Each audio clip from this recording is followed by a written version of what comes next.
Boa noite, Piauí! Boa noite, terra linda do meu Brasil. Você que está nos acompanhando aí de casa, pela TV, você que nos acompanha pelo YouTube do canal Educação e você que nos acompanha aí do chão da escola. Deixa eu ver quem está na escola, Mariana, quem está acompanhando a gente aqui pelo ITV. Ah, nós estamos em Hugo Napoleão. Boa noite, turma de Hugo Napoleão, como estão vocês? Boa noite, Pajeú do Piauí. Eita, só cidade boa acompanhando a nossa aula. E hoje, segunda-feira, é dia de aula de gênero textual. É isso mesmo. É o dia que a gente pratica a língua portuguesa na sua modalidade mais superior que existe, que é a modalidade comunicativa. É onde a gente treina a primeira competência da língua portuguesa, que é a competência de saber ler, compreender, interpretar todas as modalidades textuais, todos os gêneros textuais. E você aprende essa modalidade textual aqui, junto com a gente nessas aulas de língua portuguesa. Todas as segundas-feiras nós temos leituras, né? E hoje trouxemos como leitura uma modalidade de texto que não é muito novo, né? Essa modalidade textual é bem antiga. O gênero, esse gênero que nós vamos trabalhar hoje, a fábula, é um dos primeiros tipos de texto que surgiram em narrativas. Então é bem antigo mesmo. Mas ela foi traduzida para uma versão moderna, ganhou caracteres novos, principalmente com relação à sua temática, e estamos aqui diante da fábula moderna. A gente já viu contos modernos e hoje vamos para as fábulas modernas. É hora de ler, compreender e interpretar o mundo, porque já dizia o velho guerreiro, quem não se comunica, se trumbica. Vamos praticar, então, a competência 1 de linguagens, de língua portuguesa, ler e compreender todas as modalidades textuais. E hoje, fábula moderna. Vamos descobrir que tipo de texto é esse, né?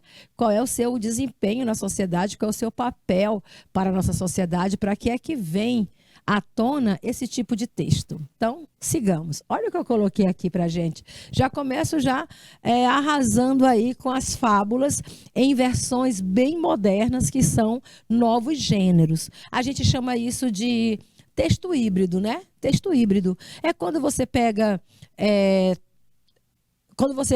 mais de um gênero textual e você termina fazendo ali uma mistura e formando um texto novo. Você pode chamar isso também de intertextualidade, né? E na intertextualidade, isso aqui se enquadra dentro daquele quesito que a gente chama de paráfrase. E o que é paráfrase, professora? É uma releitura, é um texto renovado. Eu acho que todos nós conhecemos a história da raposa, né? A raposa e a galinha. A raposa que queria ser a dona do galinheiro. Isso até é um ditado popular. Não tem um ditado popular que diz que raposa não pode ser dona de galinheiro? Então, pois aí a raposa, né, chega. Olha a cara da galinha assustada, gente. Tem duas lá atrás que não estão entendendo nada da conversa. A mais da frente parece mais politizada na vida, né? Está totalmente assombrada. E a raposa tem uma carta na mão marcada. Olha só como vocês têm que saber ler as imagens e perceber as chamadas, deixa eu ver como a gente chama isso aqui, marcas tópicas, né? Ou seja, você percebe que no envelope que a raposa carrega nas mãos tem um verde e amarelo. E o que será que representa essa listrinha verde e amarela? Significa que é uma carta oficial. Verde e amarelo quer dizer uma carta oficial, né? Correspondência aí de algum lugar do Brasil. Provavelmente do Planalto Central, algo assim. Ou seja, já pega a tirinha ou a charge e coloca dentro do nosso contexto, do contexto brasileiro. E você sabe que a charge é sempre um texto de caráter crítico. Charge é sempre um texto de caráter crítico e um dos temas, né, mais comuns em charge é o tema político. Então, quando eu falo de político, não estou falando de política e de campanhas, não, gente. Eu estou falando de regimes públicos, né? Regimes públicos. Então, a raposa com a cara de má está lendo algo escrito na carta. E você percebe pelo suor pingado do susto da galinha, pelo modo como ela esparrou no ar, abanou as asas, quase voa, o susto foi grande. Então, o que foi que a raposa noticiou à galinha? A raposa disse: agora é oficial, meninas. Olha a ironia. Agora é oficial, meninas. Saiu minha indicação para ministro do galinheiro. Olha aí, vão colocar a velha raposa como ministro do galinheiro. Não tem uma sátira política por detrás dessa intenção aí? Claro que tem, né?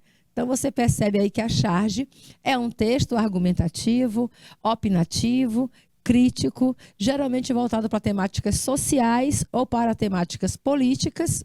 E, às vezes, aborda as duas temáticas, tanto o social quanto o político. Aí você percebe, então, a expertise da raposa, que a raposa é muito esperta, né? Quer se dar bem em cima da galinha.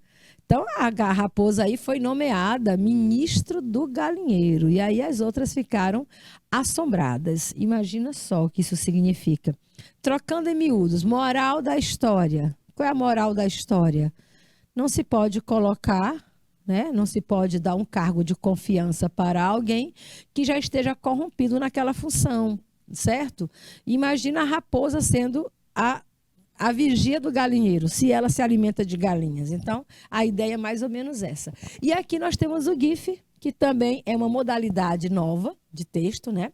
Chamado de texto digital. E ele, além de ser um tipo de texto, é também um tipo de arquivo. O nome de GIF, que dá forma, que dá movimento, né, às imagens, também tem o nome que é o formato do arquivo dele. Então, se torna o texto, o gênero textual e o próprio formato de arquivo, que é uma imagem em movimento. Simbora. Fábulas modernas. Vamos, então, entender o que são as fábulas modernas. Espero que vocês consigam acompanhar comigo aí a leitura de mais uma tira, né? Mais uma charge aí. Tá bom? Aí agora é a fábula da rã e do escorpião. Vocês conhecem a história da rã e do escorpião? Pois é. Um dia o sapinho, né, a rã, estava ali na beira da lagoa, igual aquelas coleguinhas delas estão, cantando, coachando, coachando. E ela viu um escorpião querendo atravessar a lagoa. Aí ela pegou e resolveu dar uma carona ao escorpião. Ela olha assim meio com medo para ele e pergunta: é seguro que se eu te salvar agora, você me salva depois? Né? Eu posso confiar? Se eu te salvar agora, escorpião, você me salva depois? Aí o escorpião diz: pode confiar.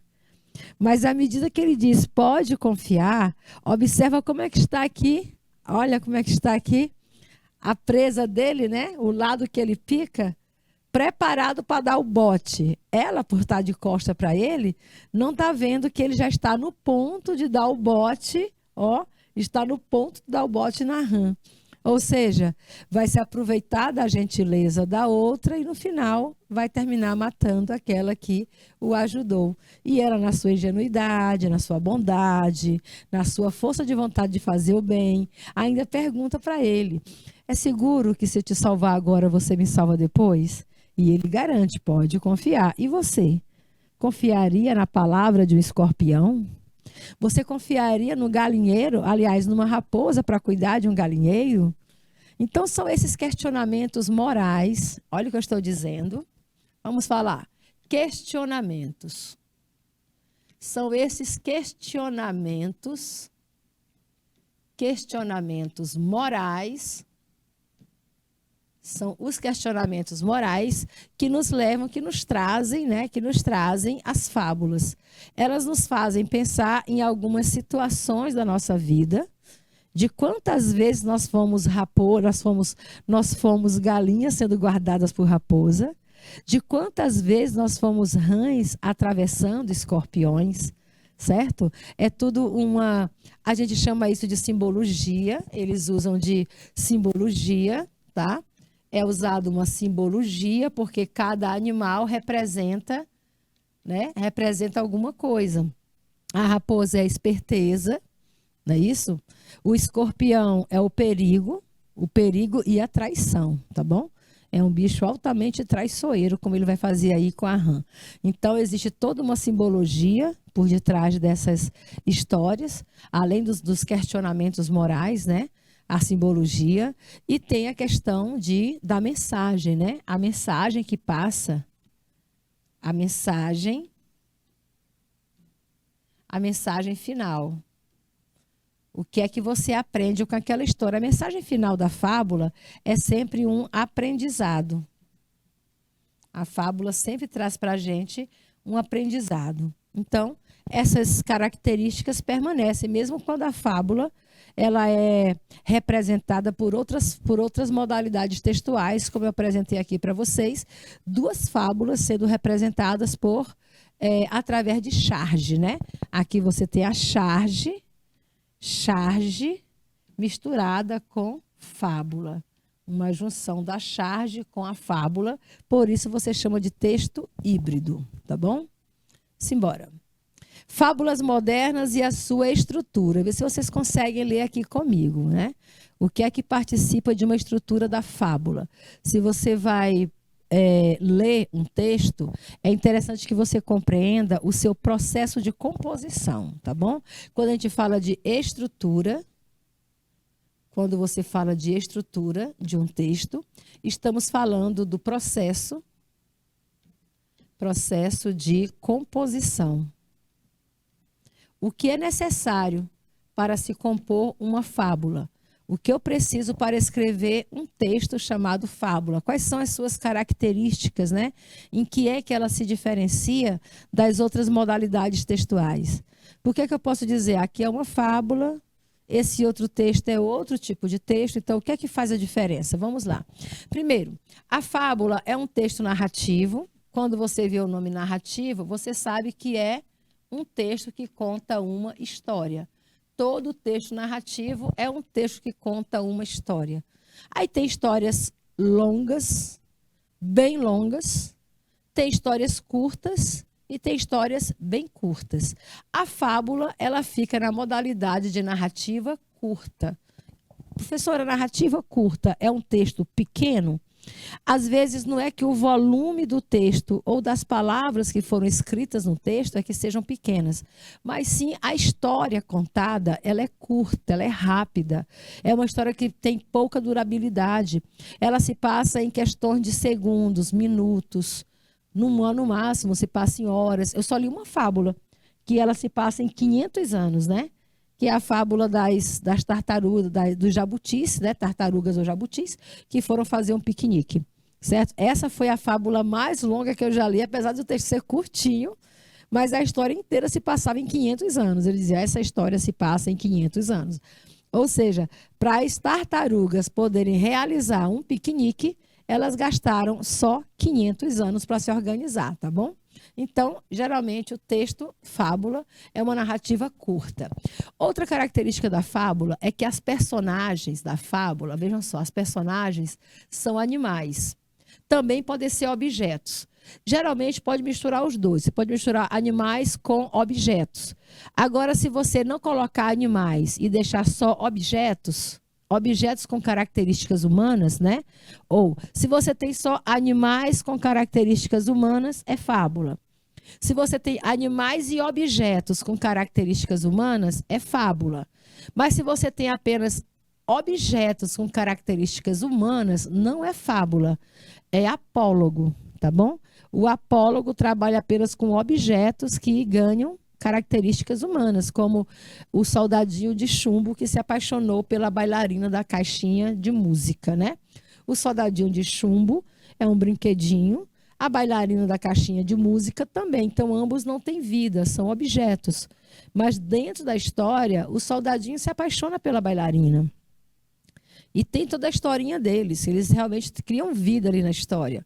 Igual quando você assiste aquele filme Uma Noite no Museu, não é isso? Você assiste o filme Uma Noite no Museu, todos os personagens ganham vida. Aí eles são o quê? Eles são bonecos de cera, estátuas, quadros, são fósseis, né? Fósseis que estão dentro do museu. E eles todos criam vida. À noite, né, acontece uma mágica e eles começam a viver a vida noturna. E quando você tem essa característica, aí você chama de apólogo, tá? Apólogo. Agora, se você está assistindo Garfield, aí você tem lá os animaizinhos que têm vida, que pensam, que choram, que sofrem indignações, aí essa característica é mais da fábula. Ok? Entendido? E se tivermos animais, objetos ou outros seres envolvidos, que podem ser até mesmo pessoas, tá bom? As pessoas também podem participar de fábulas, contanto que elas mantenham essa característica também de apresentar animais com características humanas. Se for somente uma história moral feita por pessoas, aí já não é fábula. Também não é apólogo. É chamada de parábola. Tá bom? Quando você vê uma história com finalidade moral, mas os personagens são seres humanos, aí então você chama isso de parábola. Iguais às parábolas que você encontra na Bíblia, né? Todas feitas com personagens humanos, tá bom? São textos com a mesma finalidade. Tanto a parábola como a fábula e o apólogo, elas têm a mesma finalidade, passar uma lição de moral. Traz consigo uma lição de moral. Ok? Então, tem sempre um aprendizado, um questionamento moral dentro dessas histórias. Nos leva a refletir sobre as nossas ações ou sobre as situações que a gente vive. Ainda, a fábula, ela pode ser oral, pode ser escrita. Porque elas surgem geralmente na oralidade, vai passando de boca em boca, né? Até ganhar a forma escrita. A função da fábula, qual é a finalidade, professora? Para quê? Olha, aqui eu já falei que a fábula pode ser oral, ou seja, contada, falada, cantada também. E pode ser escrita quando você lê, não é isso? A função da fábula, que é a mesma finalidade, para que é que ela vem à tona, qual é o papel social desse tipo de texto, ele tem duas finalidades. É um texto que serve para divertir o leitor, mas também serve para instruir. Mas esse instruir não é instruir na questão de ensinar como fazer, mas na questão de aprender uma lição. Beleza? Então a fábula nos ensina uma lição. Ela diverte a gente, se torna até divertido, mas também ensina algo para nós. E o que mais tem na fábula? A fábula, ela faz uma crítica, qual é o teor, né? Professora, e se eu perguntar qual é o teor da fábula, certo?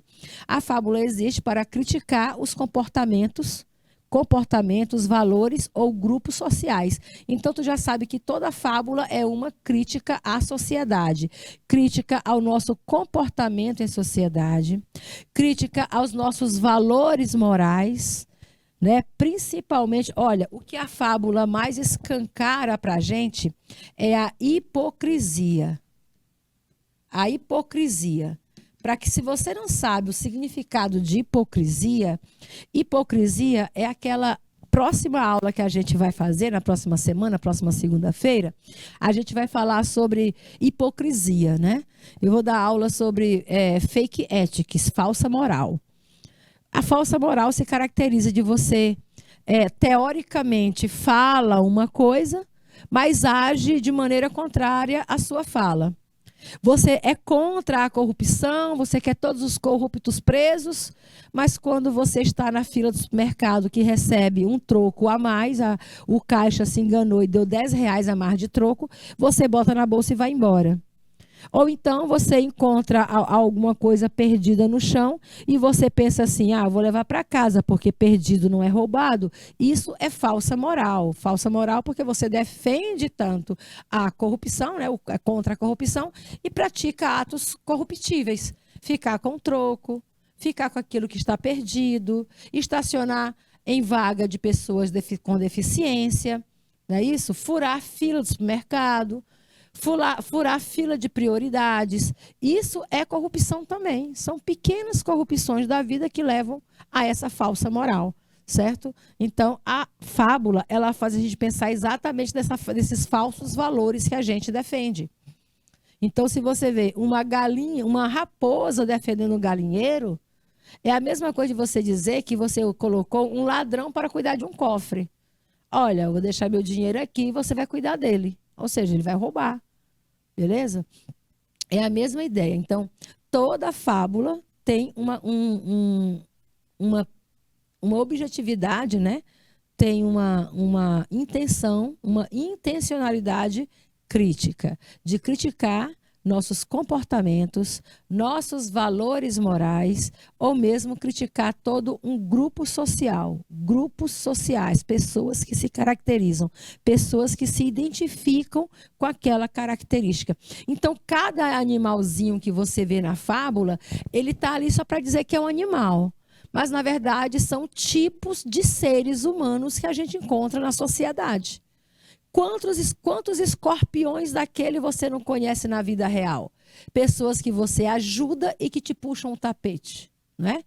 Pessoas porque você faz tudo, dá o bem, você dá alimento, dá carinho e elas te traem. E elas falam mal de você. E elas se tornam seus adversários, seus inimigos, te queimam. Então, existem muitos escorpiões na sociedade. Cada animalzinho da fábula tem uma característica e essa característica, ela nos remete a grupos sociais, a tipos sociais. Aquilo que lá na Idade Média, não é isso? Lá na Idade Média, o dramaturgo Gil Vicente fazia no seu teatro com as farsas, com os autos e as farsas, não é isso? Atacava a falsa moral da sociedade da época. A fábula também ataca a falsa moral da sociedade do nosso tempo, porque é um tipo de texto que não envelhece.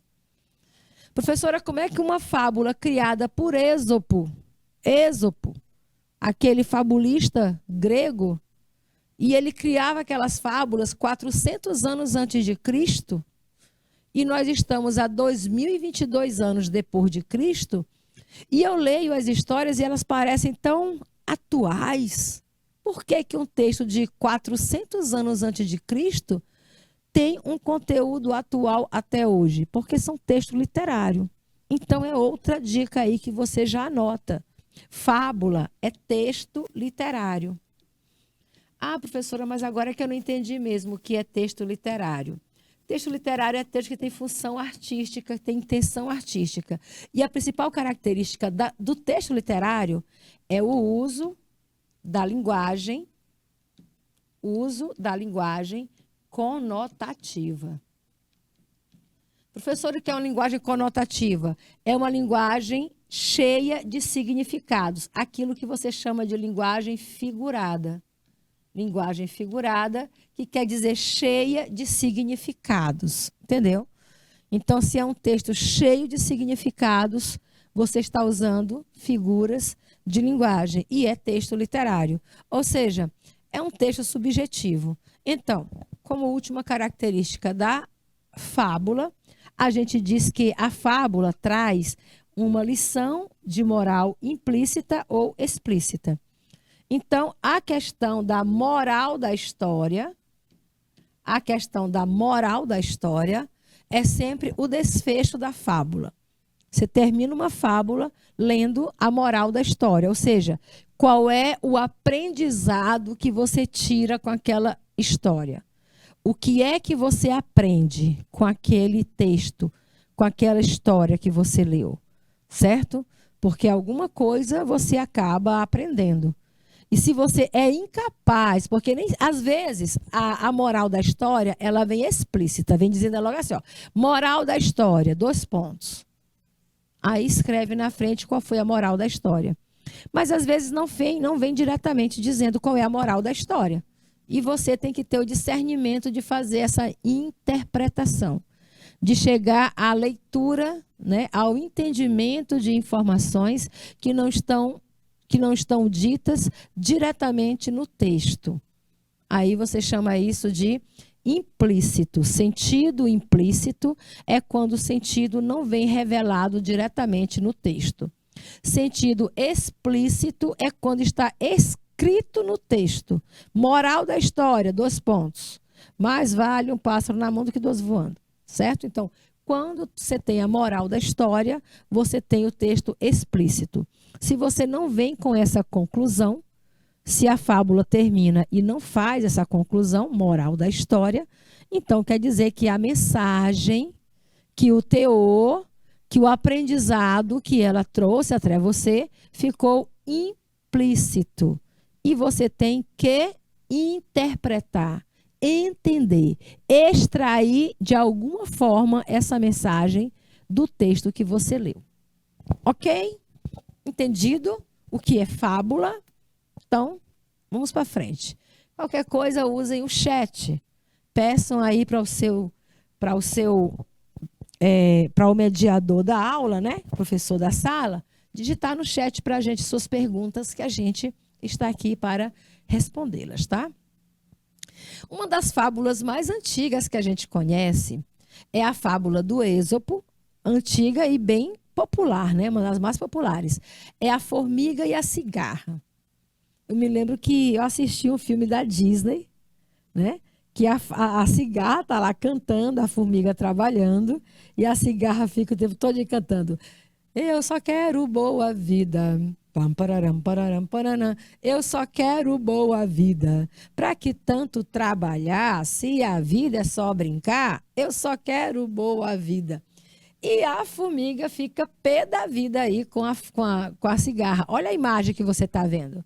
A formiga suada no sol quente, carregando um fardo nas costas. Enquanto isso, a cigarra deitada numa cadeira de sol, com a caixa de som ali do lado, com uma guitarra elétrica funcionando numa caixa de som, ok? Do lado, uma limonada quentinha, óculos escuros. Ela está curtindo, cantando e a cigarra trabalhando. Mas qual é o problema? Se você divide a imagem ao meio, na vertical, se você faz um recorte da imagem, você tem duas, né? Você tem aí uma dicotomia. O que é dicotomia, professora? Duas situações adversas, contrárias. O trabalho, não é isso? De um lado você tem o trabalho, do outro lado você tem o ócio, que hoje a gente chama também de procrastinação, tá bom? Procrastinar, né? Procrastinação e o trabalho. Ou, o mais popular, a preguiça. A preguiça e o trabalho. Mas será se cantar é realmente uma preguiça? Cantar é estar folgado? Então, os valores mudam com o tempo. O próprio Luiz de Camões, né, nosso poeta português, já dizia isso. Mudam-se os tempos, mudam-se os valores. Então, os valores também mudam com o tempo. Nessa época do Êxopo, quando o Êxopo criou a fábula da cigarra e da formiga, o trabalho ainda hoje é de uma dignidade, né? É dignidade, trabalhar, lutar, labutar. Mas quem disse que cantar também não é trabalho? Por quanto tempo nós tivemos a discriminação do trabalho artístico, do cantor, da cantora, da atriz, do ator, que eram considerados do próprio poeta, do próprio escritor literário, do pintor. O próprio Van Gogh foi vítima desse preconceito de que pintor é um vagabundo, não quer trabalhar. Porque na ideia da sociedade, trabalhar é suar, né? É ir para a lida, para a luta, quebrar pedra, roçar, cortar cerrado, cortar madeira. Quer dizer que não existe o dom artístico da música, da dança, da literatura, das artes cênicas. Então, foi uma classe que foi discriminada por muitos anos. E ainda hoje, se um filho criado aí por uma família tradicional, aí a família sonha que o filho vai fazer curso de medicina. Aí o filho chega para o pai e diz, não, pai, eu não quero fazer medicina, eu quero ser ator. Meu Deus, vai cair o mundo. Ator, meu Deus do céu, meu filho não quer trabalhar, é um vagabundo, é um preguiçoso. Ainda hoje a gente faz esse julgamento e a sociedade da época também fazia. Então, o que é que a fábula traz representativamente para a gente daquela época para hoje? Hoje você percebe mudanças de valores, mas ela traduz a realidade de seu tempo. Como era visto o artista, o cantor, a pessoa apegada às artes, eram discriminadas. E só eram valorizados os trabalhos mesmo manuais, né? Trabalhos aí de esforço, de suor, de luta. certo? Então, fábula é uma narrativa que usa alegoria. Sabe o que é alegoria, né? Você assiste aí, você gosta de assistir carnavais, Carnaval do Rio de Janeiro, Sapucaí, aí tem o desfile das escolas de samba. E um dos critérios que é avaliado, né? Um dos critérios avaliados lá das escolas de samba é a alegoria. E o que é isso? É o poder de transformar a ideia, de materializar a ideia. Você tem uma ideia e tenta materializá-la, transformá-la em realidade. Então, essa é a alegoria. E aqui a fábula, ela usa essa alegoria para construir o seu sentido. A alegoria quer dizer que uma coisa significa outra. A formiga, no caso aqui, quando fala a formiga e a cigarra, a formiga não quer dizer formiga mesmo, não é a formiga inseto. Formiga quer dizer trabalhador. Aqui você tem de um lado o trabalhador e do outro a cigarra, cantando, tomando a limonada de óculos escuro. Ou seja, é o outro lado que a sociedade condena. A sociedade vê o lado de cá como o ócio. Vou colocar ócio, para não colocar a preguiça, a procrastinação, aquele que não quer fazer nada, o vagabundo, como chamam. Porque era assim que era tratado o artista, como um vagabundo. Tem até um poema do Lord Byron, poeta inglês do romantismo, do século XIX, né? Poeta do século XIX, poeta inglês, Lord Byron. Tem um poema dele chamado Vagabunde, onde ele se chama de Eu Sou um Vagabundo. Eu gosto de cantar, eu gosto de fazer poesia. E quem tratava de poesia, quem queria ser artistas, até no século XIX, ainda era taxado não como um trabalhador, não era visto como um ofício, mas como aquele que não quer fazer outra coisa, não quer fazer nada, um vagabundo. Entenderam? Então, é essa dicotomia que essa fábula do Êxopo traz para a gente pensar, né? O trabalho e o ócio. Mas será se cantar também não é um trabalho? Fábula é uma narrativa que usa alegoria para se construir seus sentidos. Já expliquei o que é a alegoria. É essa representação metafórica de alguma coisa para representar outra. E em vez de falar trabalhador, eu falo a formiga. Em vez de eu falar o preguiçoso ou o vagabundo, eu vou usar a cigarra, certo? Para representar essas duas ideias. As personagens são geralmente animais. E esses animais, eles apresentam características humanas, tá bom?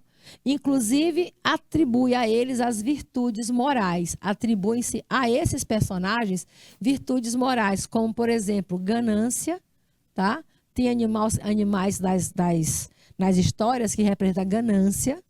A preguiça, né? Tá bem aí a cigarra representando a preguiça. Outros representam a inveja, a sabedoria, a astúcia da águia, né? A águia, a astúcia. O leão representa a força, a coragem. Eles traduzem, esses animais, traduzem essas virtudes morais. A formiga representa o trabalho. A cigarra representa a preguiça, o ócio.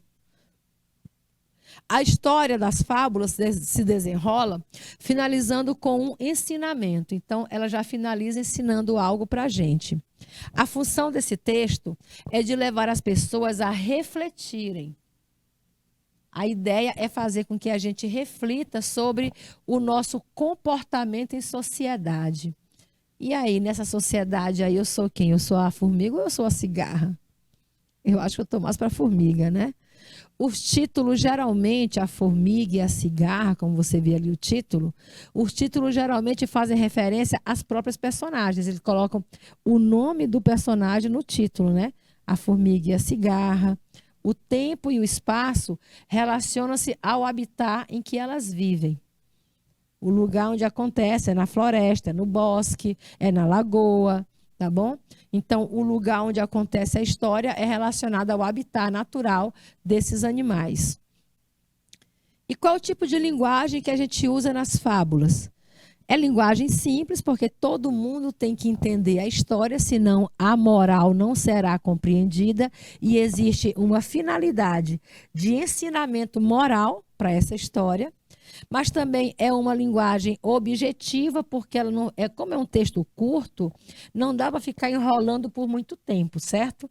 Então, quanto mais rápido se passar a mensagem de maneira mais objetiva, direta, melhor, não é isso? Então, objetiva, direta, e pode haver diálogos com a presença do discurso direto. Não é necessário nem obrigado que haja o discurso direto, trave os dois pontos e o travessão com a fala das personagens.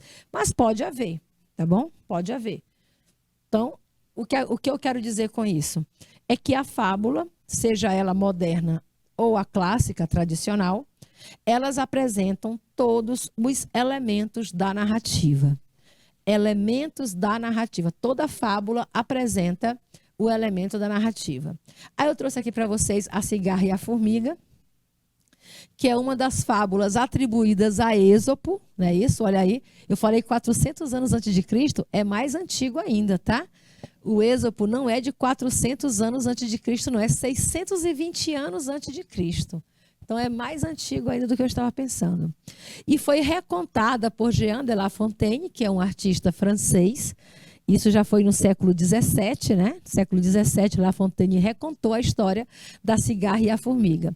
Aí eu pergunto, como seria essa história da cigarra e a formiga adaptada ao mundo contemporâneo? Ou seja, se eu pegasse a história clássica do Êxopo e do La Fontaine e transformasse numa história atual, como ela seria? Bora ler? Fica assim. Era uma vez uma formiguinha e uma cigarra muito amigas. Durante todo o outono, que é um período seco, aqui a gente só tem inverno e verão, né? Durante todo o outono, a formiguinha trabalhou sem parar, armazenando comida para o período de inverno, que elas ficam hibernando, não pode sair, muita chuva, muita neve. Não aproveitou nada do sol, não aproveitou nada da brisa suave do fim da tarde e nem aproveitou do bate-papo com os amigos ao final do trabalho, porque a bichinha, olha, seu nome era trabalho e seu sobrenome sempre. Elas trabalham sempre. Enquanto isso, a cigarra só queria saber de cantar nas rodas de amigos e nos bares da cidade. Olha só, a cigarra estava nas rodas dos amigos, no bar da cidade, cantando. A cigarra não desperdiçou um minuto sequer. Cantou durante todo o outono, dançou, aproveitou o sol, curtiu para valer, sem se preocupar com o inverno que estava por vir. Estava nem aí para o inverno, ela estava cantando, dançando. Então, passado alguns dias, começou a esfriar. E acabou o outono, chegou o inverno. Era o inverno que estava começando. A formiguinha, exausta de tanto trabalhar, entrou para a sua singela e aconchegante toca repleta de comida. Mas alguém chamava por seu nome do lado de fora da toca. Quando abriu a porta para ver quem era, ficou surpresa com o que viu. Sua amiga cigarra estava dentro de uma Ferrari. Olha só que história. Sua amiga cigarra estava dentro de uma Ferrari com um aconchegante casaco de vison, pleno frio, e a cigarra estava de casaco de vison. Vamos lá. E a cigarra disse para a formiguinha: olá, amiga, vou passar o inverno em Paris. Será que você poderia cuidar da minha toca? Meu Deus, a cigarra não trabalhou nada e estava de Ferrari e casaco de vison, ainda pede para a formiguinha cuidar da toca dela. E a formiguinha respondeu: claro, sem problemas. Mas o que lhe aconteceu? Como você conseguiu dinheiro para ir a Paris e comprar esta Ferrari, este casaco de vison? E a cigarra respondeu: imagine você que eu estava cantando em um bar na semana passada e um produtor gostou da minha voz. Fechei um contrato de 6 meses para fazer show em Paris. A propósito, A amiga deseja algo de lá? Aí a formiga diz: desejo sim. Se você encontrar o La Fontaine, que é o autor da fábula, né? Se você encontrar o La Fontaine, autor da fábula original, da cigarra e a formiga, por lá, manda ele ver os navios. Olha aí. Manda ele ver navios. Aqui é porque a gente suaviza a palavra, né? Ela quer dizer, manda ele lá para aquele lugar, entendeu? Manda ele si, titi, pipi.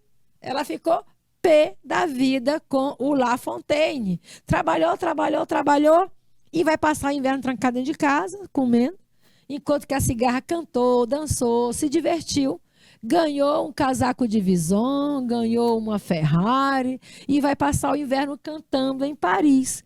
Moral da história, nova, vamos dizer, vamos chamar de nova moral da história, porque aqui é uma fábula moderna, né? É a fábula trazida para a atualidade. Moral da história: aproveite sua vida, saiba dosar trabalho e lazer, pois trabalho em demasia, quer dizer, trabalho em grande quantidade, só traz benefícios nas fábulas do La Fontaine e ao seu patrão. Sabe quem é que vai ganhar com você trabalhando até se acabar? O patrão e a fábula do La Fontaine. Trabalhe, mas curta a sua vida. Ela é única. Olha aí qual é a nova moral da história. É isso que a gente chama de fábulas modernas. E hoje estamos trabalhando com esse gênero textual, atualizando Êxopo e La Fontaine. A gente dá um tempo e já volta com mais histórias bem modernas para vocês. Até já!